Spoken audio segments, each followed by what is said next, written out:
राधे राधे दोस्तों। आज की हमारी कहानी का शीर्षक है उसने कभी कुछ नहीं कहा, फिर भी सब कुछ दे गया, एक पिता की अनकही दास्तां। दोस्तों, ये कहानी पसंद आए तो वीडियो को लाइक और चैनल को सब्सक्राइब जरूर कीजिएगा। और अगर आपके पास पिता हैं तो उनकी कदर जरूर कीजिएगा। चलिए शुरू करते हैं। उसने कभी कुछ नहीं कहा। दोपहर का वक्त था। जून की गर्मी अपने चरम पर थी। शहर के कोने में बसी कॉलोनी की एक सीली सीली दीवारों वाली कोठरी में बैठे 78 वर्षीय रामेश्वर जी अपनी पुराने झूले में पर बैठे बाहर की नज़ारा देख रहे थे। उनकी आंखें इस सड़क पर बार बार जाती थी, जैसे किसी का इंतजार हो, शायद बेटे आयुष का या पोती श्रेया का, या शायद उस रिश्ते का जिसमें कभी उन्होंने अपनी पूरी जिंदगी खपा दी थी। रामेश्वर जी एक सरकारी क्लर्क थे। उनकी जिंदगी सादगी और ईमानदारी का उदाहरण थी। बीवी शांता देवी के साथ उन्होंने आयुष को पाला, बड़ा पढ़ाया और उसे एक अच्छा इंसान बनाया।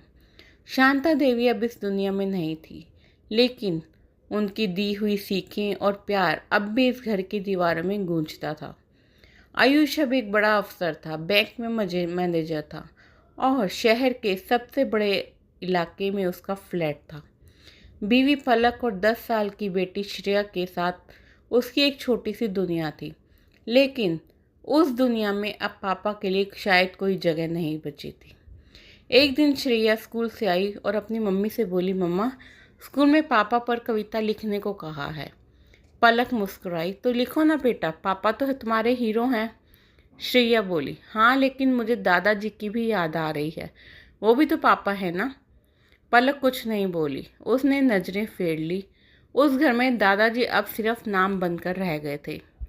शाम को जब आयुष आया तो श्रेया ने कविता सुनाई। पापा वो होते हैं जो कभी कुछ नहीं कहते, अपने सपनों को हमारे लिए कहीं पीछे छोड़ देते हैं। उनकी आंखें बोलती हैं जब उनके लब खामोश होते हैं।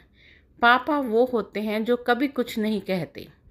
आयुष ने कविता सुनी और जाने क्यों उसे अपने पापा की आंखें याद आ गई। वहीं झूले पर बैठी वो शून्य में ताकती निगाहें। जब आयुष बड़ा हो रहा था तब रामेश्वर जी ने अपनी हर ख्वाहिश कुर्बान कर दी थी। स्कूल की फीस भरने के लिए ओवर टाइम किया, नई किताबें लाने के लिए अपनी कमीज तक गिरवी रख दी थी, और जब आयुष को इंजीनियरिंग कॉलेज जाना था तो अपनी पत्नी के गहने तक बेच दिए थे। लेकिन ये सब कभी उन्होंने बताया नहीं, उन्होंने कभी कुछ नहीं कहा।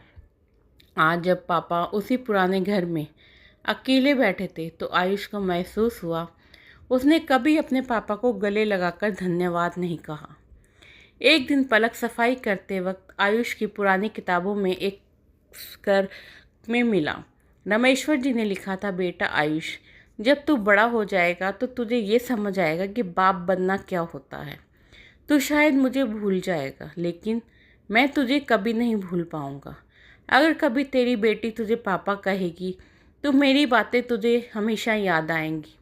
मेरा आशीर्वाद हमेशा तेरे साथ है, तुम्हारे पापा। पलक की आंखें भर आई। उसने वही खत श्रेया को सुनाया। श्रेया भागती हुई आयुष के पास गई और बोली, पापा, क्या हम दादाजी से मिलने चल सकते हैं? जब वे उस पुराने घर पहुंचे तो रामेश्वर जी दरवाजे पर ही खड़े थे, जैसे उन्हें सब पता था। श्रेया दौड़कर उनके गले लग गई। रामेश्वर जी की आंखों में आंसू आ गए।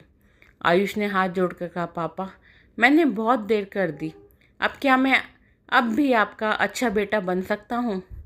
रामेश्वर जी ने मुस्कुरा कर कहा, बेटा, तो तू हमेशा था, तू बस कुछ समय के लिए खुद को भूल गया था। उस दिन से सब कुछ बदल गया। आयुष ने पापा को अपने घर बुलाया लिया। अब श्रेया के लिए दादाजी कहानी सुनाते थे और आयुष के लिए वो उनकी आत्मा की आवाज़ बन गए थे। फादर्स डे पर श्रेया ने स्कूल में अपनी कविता के साथ एक छोटी सी स्पीच भी दी। हम पापा को हीरो कहते हैं, लेकिन हमारे दादाजी हमारे सुपर हीरो हैं।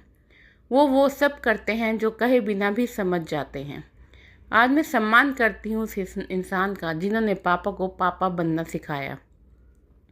सभी तालियां बजा रहे थे और पीछे खड़े रामेश्वर जी की आंखों में एक बार फिर से नमी थी, लेकिन इस बार वो नमी खुशी की थी। रामेश्वर जी ने अपनी पूरी जिंदगी में कभी अपनी भावनाएं शब्द में नहीं रखी, लेकिन अब उनके हर शब्द, हर आशीर्वाद, हर चुप्पी में वो अपनापन था जो सिर्फ एक पिता ही दे सकता था। एक पिता जो कभी कुछ नहीं करता, लेकिन बिन बोले वो सब कुछ कर जाता है। कभी कुछ नहीं कहता, लेकिन फिर भी सब कुछ दे जाता है। दोस्तों, ये कहानी आपको पसंद आए तो वीडियो को लाइक और चैनल को सब्सक्राइब ज़रूर कीजिएगा और कमेंट सेशन में राधे राधे लिखना ना भूलिएगा। धन्यवाद।